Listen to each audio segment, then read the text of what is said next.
This is the Tesoro AI podcast with Darius Gant. AI is changing the world and fast. This episode is coming to you courtesy of Tesoro AI, the #1 recruiting service for software development and AI talent. Chris, welcome to the show. I appreciate you taking some time out to join us. Thank you, Darius. Thrilled to be here. Absolutely. So before we get to Enso Data, I want to learn a little bit more, talk a little bit more about your career progression, career path, right? So it seems like you have this interesting mix of engineering, right? Early career engineering, and then healthcare.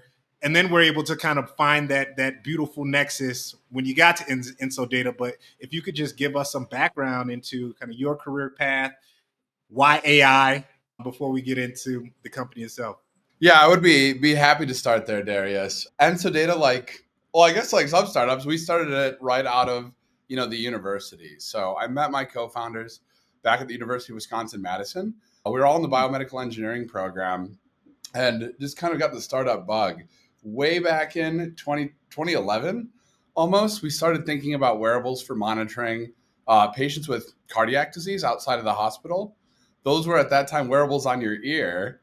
And we kind of stuck with the startup thing through a zigzaggy path of about 6 pivots. We learned about the world of sleep, and I guess realized that we thought it was super interesting. There's, of the 8 billion people in the world, all of us sleep. And among those, we found out about 1 billion people out there have sleep apnea. It's a condition that makes us periodically stop breathing while we sleep. If it's not treated, it can lead to an increased occurrence of other conditions: heart attack, stroke, Alzheimer's, diabetes, mental health issues, and other things. So it's really important to address. And in thinking about different places, different ways, areas where we could apply AI and machine learning, looking at one of the most undiagnosed conditions on Earth seemed to be a really perfect place to try to use AI and machine learning technology to increase access. Okay. So we had a really broad thesis. We were in stuck around in grad school, took every single AI and machine learning that was offered, class that was offered at the University of Wisconsin-Madison. But ultimately, in the course of doing that, built an initial prototype for what then became Enso Data's first product, and decided to take a shot at it initially as a 2-person company. So career-wise, my first job out of school was evidently being a CEO, and had a wild experience going from 2 to 60 people so far from there. Yeah, I mean, sounds like a success though. 2 to 60, first time CEO. When you first well, let me back up. Sleep apnea versus insomnia, are they the same thing, or is there a difference? So there are actually a variety of sleep disorders out there. Sleep apnea is among the most common. Insomnia may even be a little bit more common. We think about the US, for example. There's a little bit more than 300 million people. Of those, about 54 million have sleep apnea, and over 75 million have sleep problems in general, with a significant opportunity to improve upon those. And so, if basically there's a lot of people out there, if you're not sleeping well, you might decide to see a sleep doctor, the specialty of medicine that specializes in all of these different disorders. Okay. And that's really where Enso Data works. If it'd be helpful, I could describe what it would look like to engage in that and have that looked at today. Yeah. That would be helpful. Oh, yeah. So today, if you think you might have sleep issues, it would start with screening. And to get screened, most commonly, you'd fill out a questionnaire. That's often pen, paper, fax machines, those standard forms that we see when we go to the doctor's office. If you were to get tested for a sleep disorder like sleep apnea or insomnia, most commonly, you would go to a sleep lab, which involves driving to the nearest specialty clinic, getting maybe around 20 sensors glued to you, and then having somebody supervise your sleep. If you were to test positive for sleep apnea, powered by what we've done since launching in 2015, is we've really transformed the sleep care pathway with artificial intelligence at each of those steps. Now, at the screening step, to get screened, you can just use your smartphone. We have FDA cleared application that uses acoustic AI technology to analyze breathing sounds and provide even more screening for sleep apnea with just your smartphone. No wearables required even. For diagnosis, in addition to being able to sleep at the sleep lab, which is still important for very complex patients, you have Right. simpler options like easily getting that testing done at home using wearable rings and wearable smartwatches that are Okay. powered by our 3 times FDA cleared AI that supports diagnosis. Most recently, that AI got cleared from analyzing those 20 sensor tests, but being able to simplify down that flow to provide basically all the same output information from only a Hmm. pulse oximeter, from only one sensor to make that a lot easier. Yeah. And I think finally, on treatment, not only do you get, choices and options for therapy based on our, therapy partners like Inspire for neuromodulation, oral appliance therapy, and others, we enable long-term therapy support and education for patients from their providers in an entirely treatment agnostic way. So if folks want to keep using their wearables, keep measuring their sleep, they're able to do that. They're able to share that data with their doctor and have a feedback loop so that they can get the best sleep possible. Got it. And so, as you looked at this issue around sleep, you looked at the traditional process when folks had to go to the doctor and then, whatever treatment was prescribed. How did you discover that, what, there's a better way to do this using AI? Or why, what about AI makes it a better solution than the traditional process? Yeah. Honestly, it's a funny way. Engineers aren't always the best business people. So it's not a bad thing to do things that are straightforward. Easy things can be very important things too.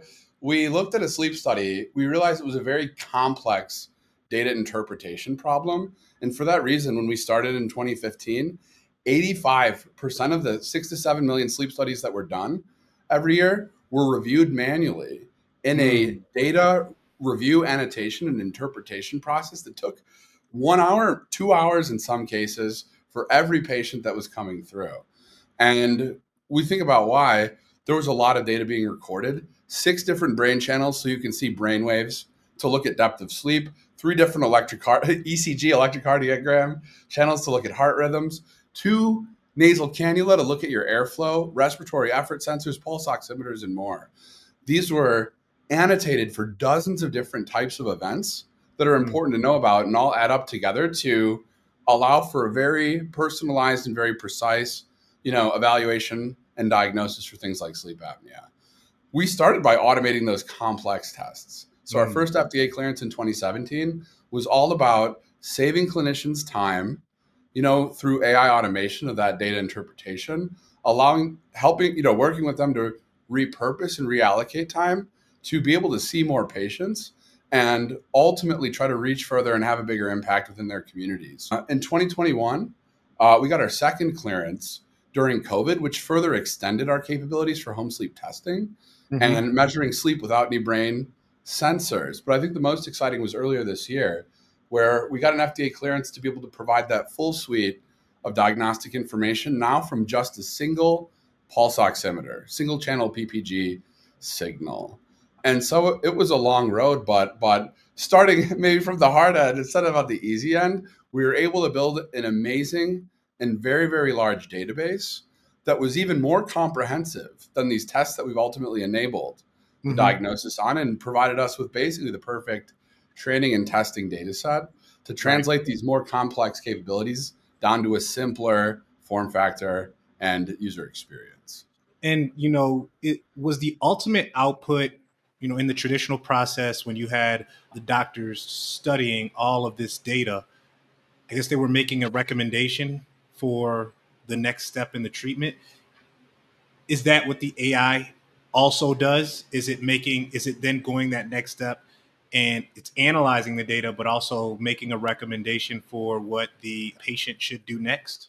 It's not recommending specific treatment modalities, but it does, get close to that. Ultimately, Okay.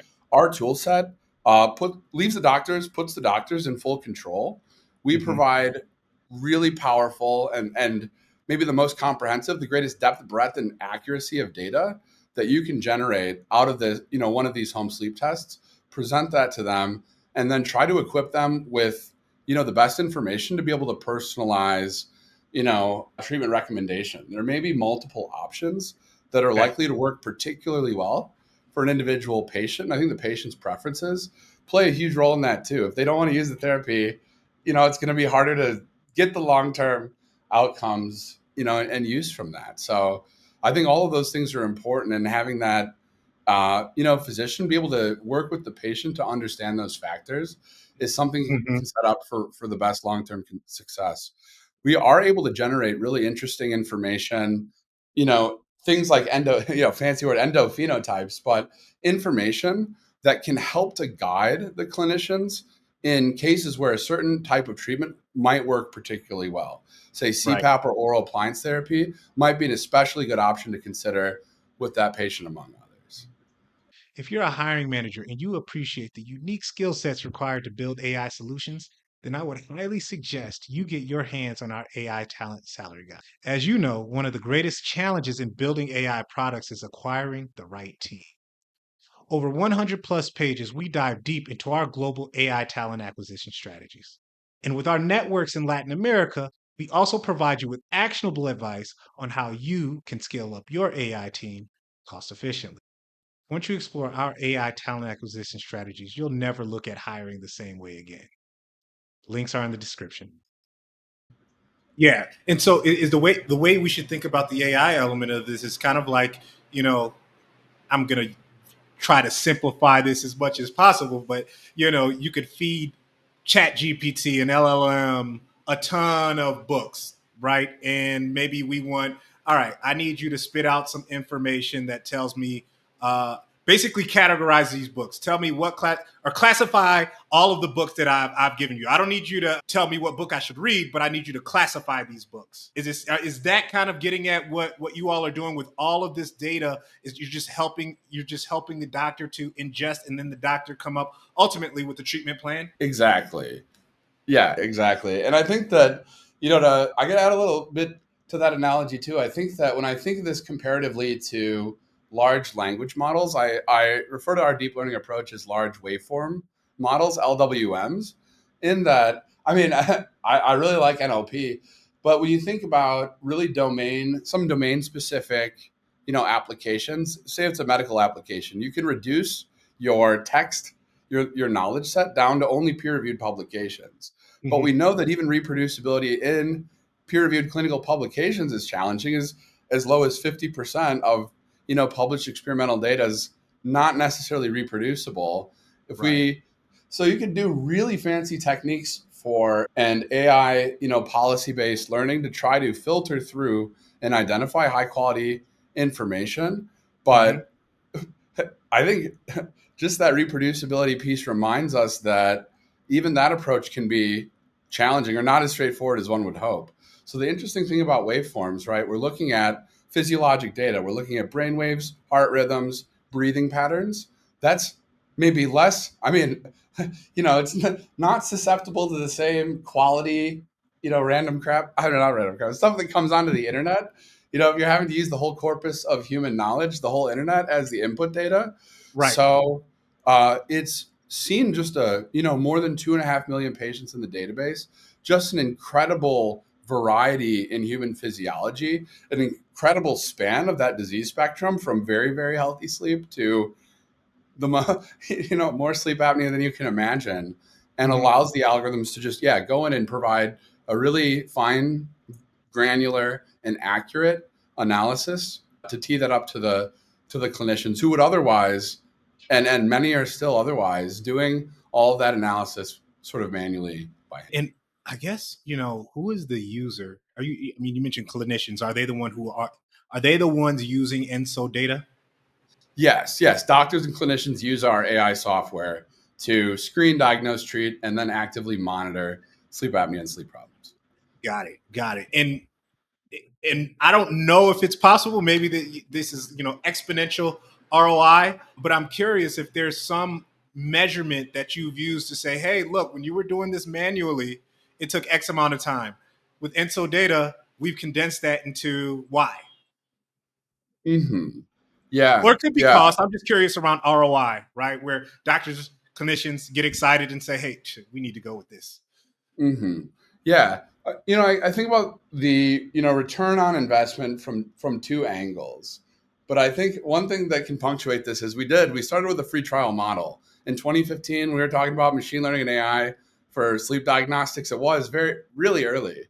And Mhm. so to try to help evangelize the idea, we used a free trial model to just get it out there, beg people to Right. try it, see it for themselves, get their hands on it, and choose for themselves if it was a worthwhile tool to continue using. So we had to really drill into the ROI to, be able to articulate that. Mhm. Ideally, right, we are saving clinicians time. So on every, sleep study that might otherwise take 1 or 2 hours, we were seeing 60 to 75% reduction in the time that was required to get to that ultimate diagnostic answer. At the same time, if you save clinicians time, they don't just go home and drink more coffee, right? They're here to make an impact on the community. So try to see more patients. With in clinic testing, that requires big investment, more infrastructure, more rooms to be able to offer that testing.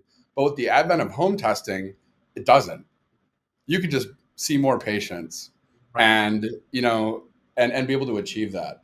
So from a return on investment perspective, that would mean higher margins. Each sleep study is more efficient from the clinician time that's required to go into it, and at the same time clinicians are seeing more patients, so Mhm. more revenue and higher margins is a double whammy that CFOs love to see, and we would say you should see that or get rid of us in 30 days. Yeah, I think that this conversation is especially important today with this boom of AI products or Gen AI, right? If we're only moving the needle, like we get 2% productivity. Well, I mean, depending on what 2% is applied to, that application could be useful or it could be a waste of time, right? So, reducing time by 65%, it's like, okay, that's incredible. And I could use that time to see more patients. Okay, now we're talking. As you looked at building out the AI itself, right? I mean, obviously, you're starting with the data. Well, I should probably say you all started with a bunch of classes in your master's program to learn about AI.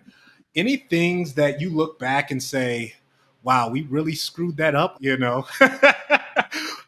I'll start there. The other question I have is, are there any capabilities we have today that would have made your ability to get the product to market happen more quickly as it relates to building the AI itself?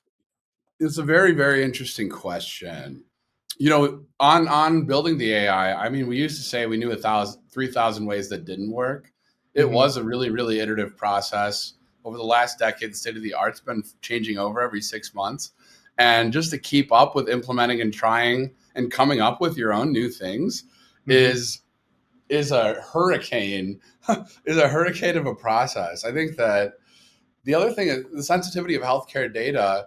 You have to be very creative and persistent, I guess, stay in the game for for a while to be able to build up a really, really interesting AI data set. We started, at the level of 1,000 patients. We got to see the performance gains at 10,000, 100,000, a million, and now sort of in the multi-million level. The AI that you can use on more than 1,000 terabytes is totally different from the AI that you can use on a couple of 100 gigabytes on a couple Uh-huh. of thousand people. And so the changes, I mean, yeah, the evolution that we've seen in those architectures and the new approaches we've been able to identify to try to take advantage of the unique, continuous, high resolution and arbitrarily long shape, of this physiologic data. Yeah, it's just has changed a lot over time. In the beginning, you could say we didn't even have enough data to use deep learning effectively. Mm. Really deep neural network architectures. So there was a point in time in that progression whereby we had some other really fancy approaches, but the deep learning approaches that we had been working on finally clicked into place and started, really taking the performance generalizability to new levels. So I think all of that is it means it's going to stay. Been interesting is going to stay interesting. There's not a lot that's probably going to be constant. You asked about what we would have earlier. I was kind of alluding to this with my engineers aren't always good business people, but the solution that we've just come out with, right? Sleep diagnostics using simple, commodity hardware, pulse oximeters, And being able to enable that really broadly is a solution that can really help us to go beyond the current 20% of patients that we're already reaching and get further to reaching, that other 80%, to further increasing access, lowering the cost, lowering the barriers and the complexity to get that testing on patient side and the provider side. But I think the interesting thing about that is, back to the database, to be able to build a system that can detect depth of sleep, can tell if you're in REM or slow wave sleep, can tell accurately if you're having sleep disordered breathing events without being able to see your airflow directly, really required that multi-million patient database so that we could simultaneously reference what else was going on in patients for which we also had that PPG data, that wearable data, and then could triangulate all of that together to validate what I believe is the most accurate way to measure sleep that's come out so far. Yeah, that's a really interesting challenge you pointed out there, right? Just as a startup, you only have so much data. You're not a huge enterprise that starts with its own proprietary data set that's hopefully accurately structured, but you had to build up over time before you could actually reach a phase where you were truly applying AI and getting the predictions that were able to get you the ROI that we just talked about. The other thing I thought was important is you mentioning kind of the hardware element too. I like to think about AI and kind of the adoption of AI. And I think one of the things I like to think about, LLMs, Chat GPT, because it's the easiest one to use. But the fact that, people were already used to typing in one bar inside of browser, Google, right? And so that form of delivering an AI to end users made it easy to adopt. Somebody putting a ring on makes it easier to get data from them versus having to go into a clinician's facility and have 20 sensors tagged all over them. So, I think it was like interesting insight when you just think about, it's one thing to have really good, powerful AI. It's an entirely different thing for people to actually want to use it. Oh, I completely agree. I completely agree. And, in my head too, I wish it were so, but if access were the only issue, if the only blocker were truly, we didn't have the ring, now it's a ring, like we should already be able to reach that other 80%, right? We'd Yeah. already, be able to help those billion people. So there must be other factors at play. And if we try to, peel back the hood a little bit, I think there's more at the social layer beyond the, it was an inconvenient pathway. Maybe I don't want to bother with all those steps. So I'll hang tight for now. A lot of people didn't know. Awareness was a huge issue as well. And I think that we're at a really interesting turning point in that right now, where we have major tech companies, Apple, Samsung, coming out with sleep apnea screening features that are FDA cleared on their wearable devices and available to everybody over the counter, off the shelf, without a prescription. We've added our own app into the mix to be able to help people even without wearables too, just anybody that has a smartphone. But I think that those things and the public discussion about sleep is really helping to raise awareness to a level that it's never been before. There were also people that were aware that they probably had sleep apnea or sleep problem. They were trying to hide. They were trying to avoid the care pathway because they'd seen CPAP. Maybe they weren't familiar with some of the other alternative therapies, and they were worried it wasn't going to be something that they were going to, want to do for the long term. And so they tried to hide, tried to avoid the care pathway. But I think also on that side, we're at a very interesting point in history where GLP-1s, one of the biggest, stories in the stock market this year, one of the biggest new drugs to come out for weight loss, is in phase 3 clinical trials right now, on the precipice of FDA approval for an indication to treat sleep apnea. This has been so popular. We've seen data that already 1/3 of the primary care doctors in the United States, more than 200,000 of them in total, have already prescribed GLP-1s or weight loss drugs, for patients. So these are very, very widely available. They've been in very high demand, by patients. And sleep apnea is about to become, one of the ways that you can get your health insurance to cover you and qualify you for, GLP-1s. At the same time, we have the first pill that's potentially a treatment for sleep apnea in phase 3 clinical trials on the horizon as well. This would be, I don't know, pills some people find a lot easier than, wearing an assistive device for a longer period of time. So I think both of these things are positioned to drop next year. And we're really just at this turning point where something that was as complex as head glue, nasal cannulas, and CPAP is about to be as simple as wearables and a pill for a lot of patients that have, maybe not the most complex patients, but for a lot of otherwise healthy patients with, fairly mild sleep apnea, that could end up being, a really great solution. So I think we're going to see access, in this area approach, new heights like we've never seen before in the coming period of time. Yeah. How did you think about, well, you talked about the app, right? So you've got this consumer facing part of Enso Data, and then you've got what the clinicians and the doctors see. I'm started with the clinicians and the doctors. I'm curious, what does Enso Data look like for that user? You can think of it as everything.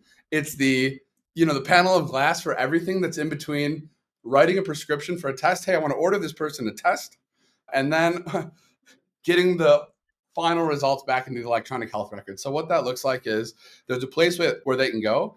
If a patient's received a test, that they can see that. They get to see instantaneously, the data as it's coming in. The way that we don't charge per night. We let folks record, multiple nights of data so that they can get a comprehensive picture of that patient's health.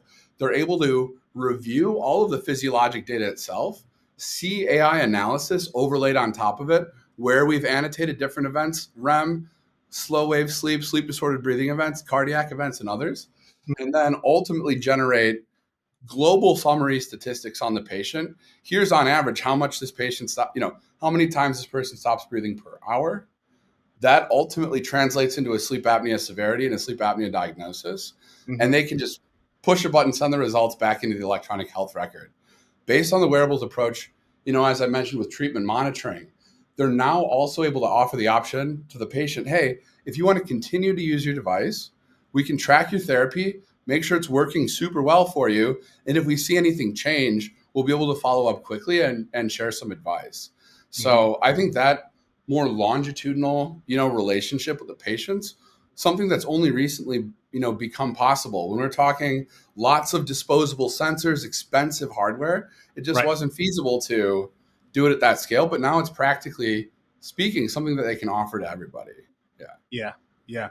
And thinking about working with the doctors and clinicians, specifically in healthcare, right? When you're dealing with patient data, what are some of the things that you needed to take into consideration as you're basically saying, hey, we've got this AI that's going to reduce your analysis time by 65%, right? All right, you're dealing with patient data, it's sensitive. What are some of the things that the healthcare system, the doctors, the clinicians asked of you, or that you had to kind of boxes you had to check before they were willing to sign up? Yeah. Well, yeah, data privacy and security is paramount in its importance, particularly in healthcare. In order to be able to do that, we had to establish a HIPAA compliant, system, and a lot of security and privacy policies and procedures that we would utilize to be able to handle that data.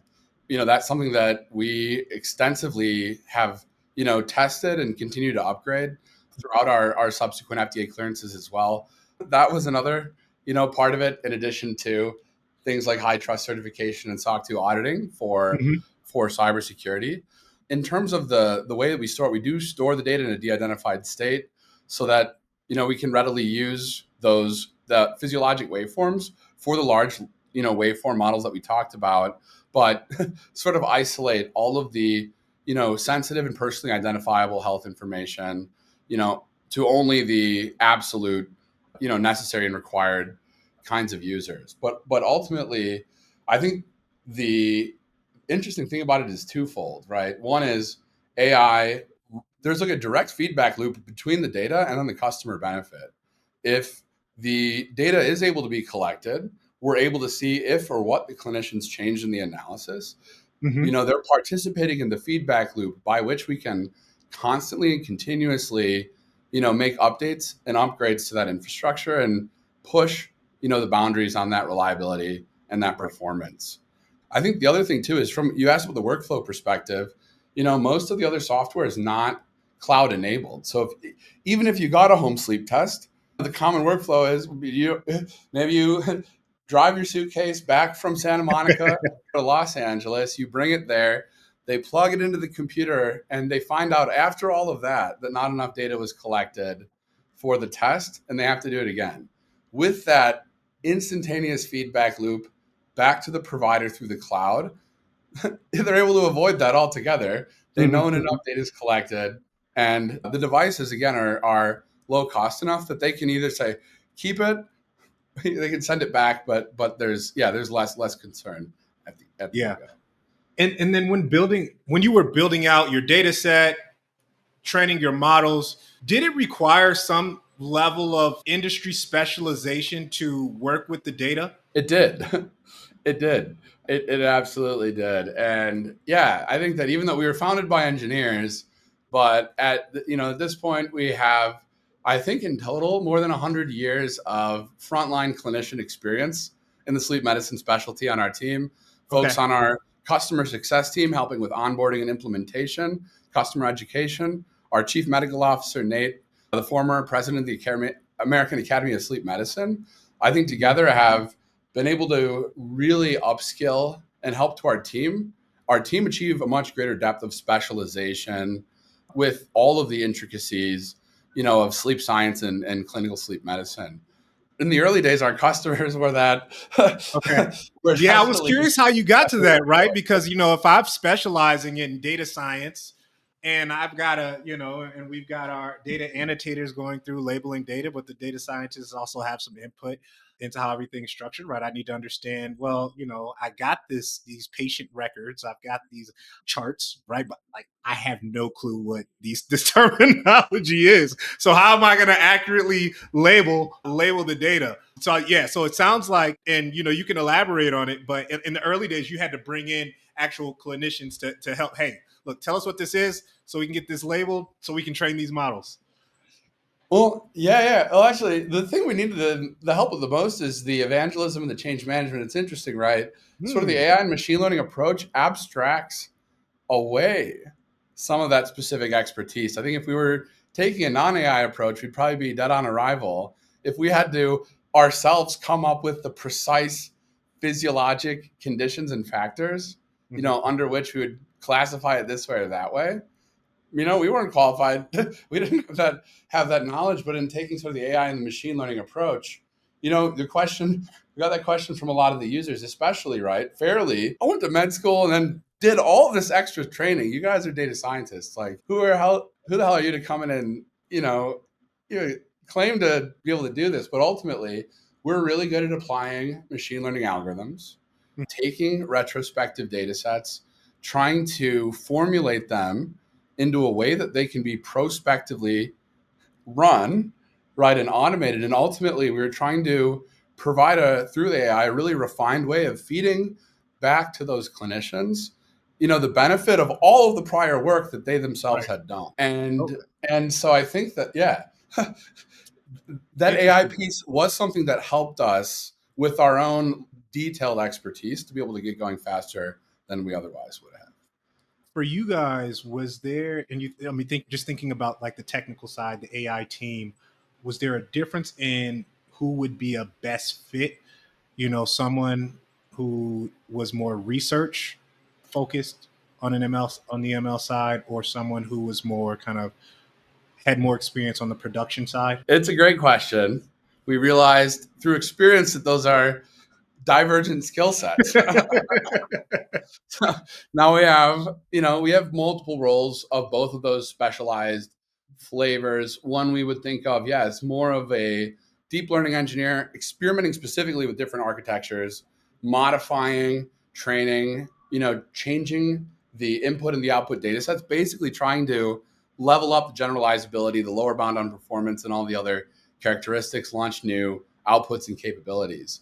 On the flip side, it is more data infrastructure. You don't need to know the latest and greatest neural network architectures to be able to run, figure out how to run a petabyte through it, through a cloud setup faster. So like the scale of data we're at, the other piece really is the data engineering, machine learning pipelines. How do we do every step as efficiently as possible so that we can maximize, our iterations? And this stuff is expensive too, right? Like running these big, big Right. training jobs. You want to be, you don't want to do, spray and pray is fine, but like you ideally want to be very targeted and thoughtful in the things that you try. I want to double click there because, I think a lot of folks find use cases for AI and they say, hey, let's go ahead and build. We'll hire a couple developers to build out the application, and then we'll bring in some, ML engineers, data scientists on the to help us to get the actual AI. When you say it's costly, and that's specific to building AI, what does that actually mean? Why does it become costly? Yes. Well, I mean, yeah, the skill set's in very high demand. So setting aside, the market rates for deep learning wizards, the underlying engineering and development process is a bit different, right? With software engineering, like you're supposed to be able to scope out a project, build it, say that it's finished in a more predictable fashion.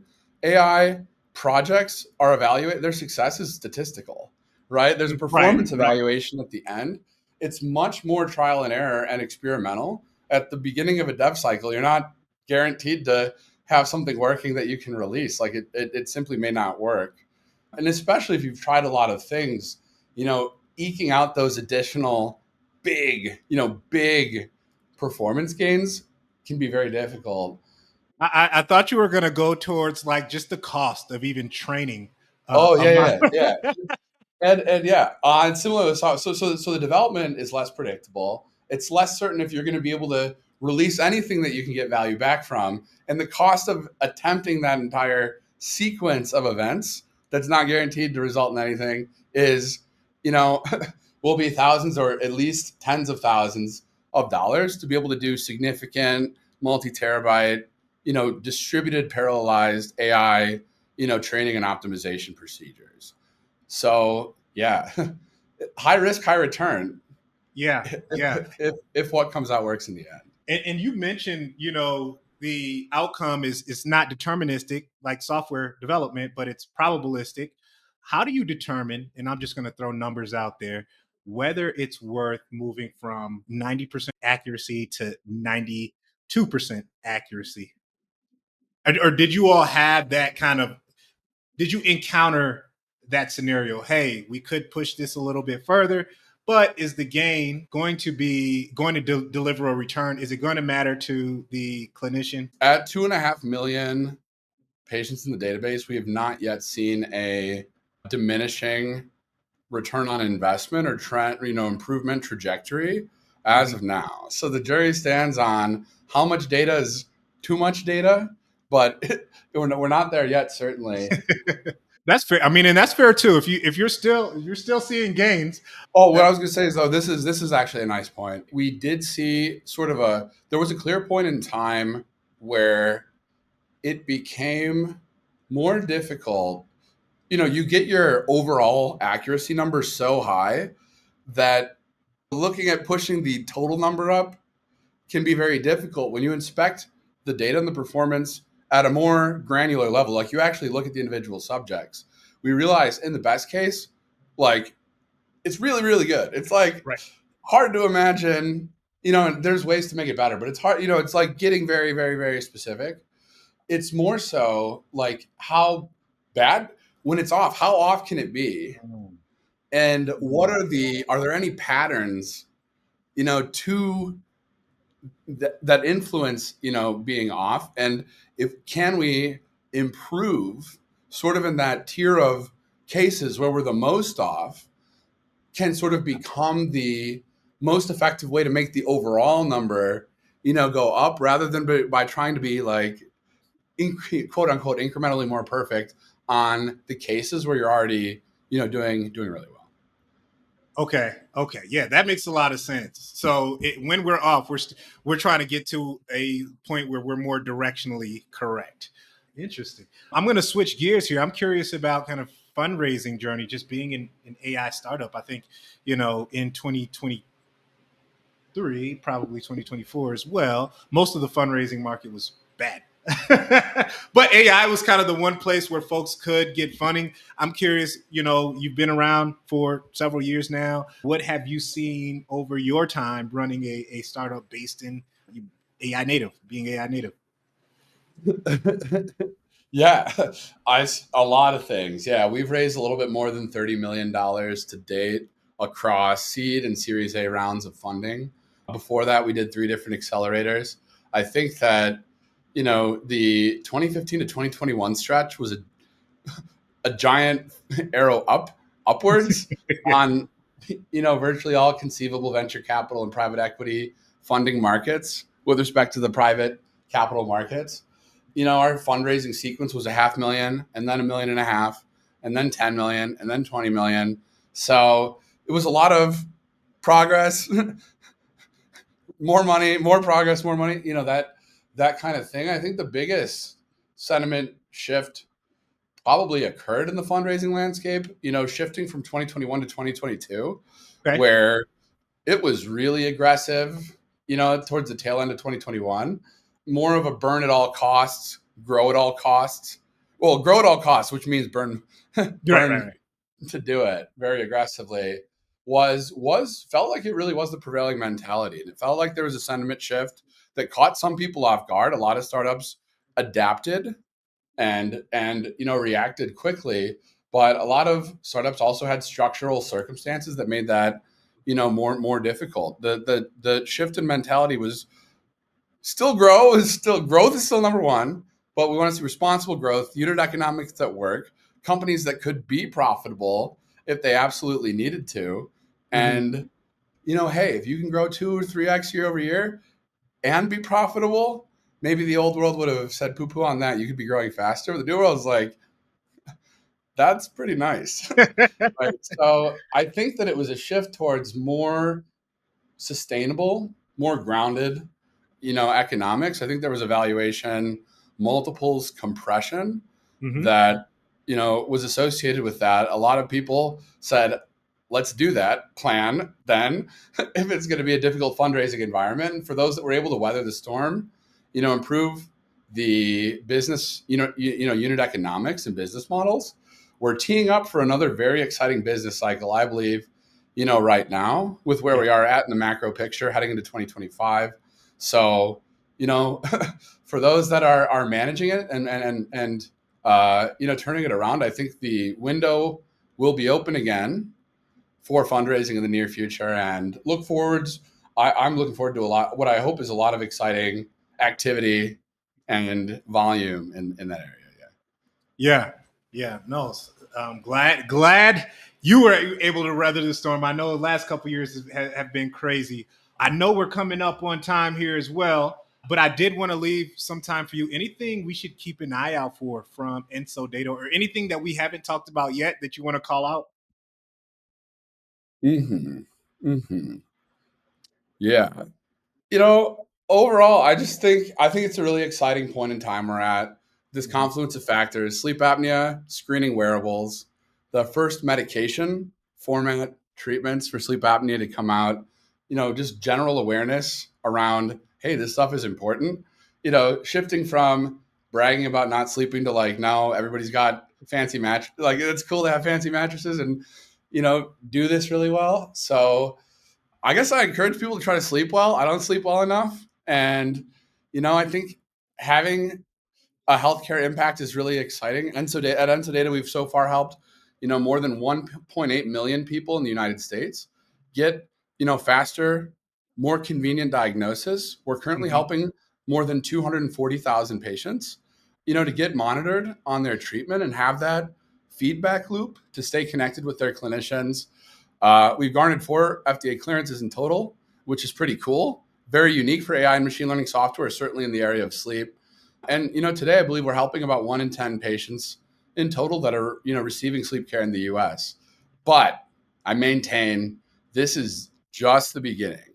Mhm. And we are looking for rock stars always to join the team on the engineering side, on the sales side, on all sides. So if you think, our mission is interesting and you want to help the world sleep better, I would highly encourage you to reach out to us and would love to, find ways to collaborate. Yeah, I'd have to agree with you that the world is definitely changing. I remember when, coming from investment banking, then doing private equity, it was like, hey, let's work 80 to 100 hours. And in the startup world, it was like that too. Let's sleep on a pallet on the floor, bang out 100 hours of work a week, no team, no sleep. And now you've got, companies like, as a startup, Elon Musk spoke highly about 8 Sleep, that has like the mattress, like you were mentioning mattresses, and we actually had them on the podcast. And then you guys received 30 million in funding, backing this whole idea of better sleep. So I think it's a new generation is really adopting that, and even folks like myself who came from the let's work all day every day are like, yeah, let me actually get those 8 hours. Me So too. We're all trying. all trying. So awesome. Well, appreciate your time today, Chris. We covered a lot of great stuff. So appreciate you taking out some time to join us and talking to us not only about your career, but what you're building, your baby, Enso Data. Well, thank you too, Darius. I really enjoyed the conversation. Some very thoughtful questions and tangents we got to go down, and hope we can add to the great depth and breadth you guys have got going on the show. Listen to AI for carbon credits. Listen to AI for building climate control. Listen to AI for cybersecurity. Now we got a little AI for sleep. So There we go. excited to There keep we go. listening and more to come. Yeah. All right. Yeah.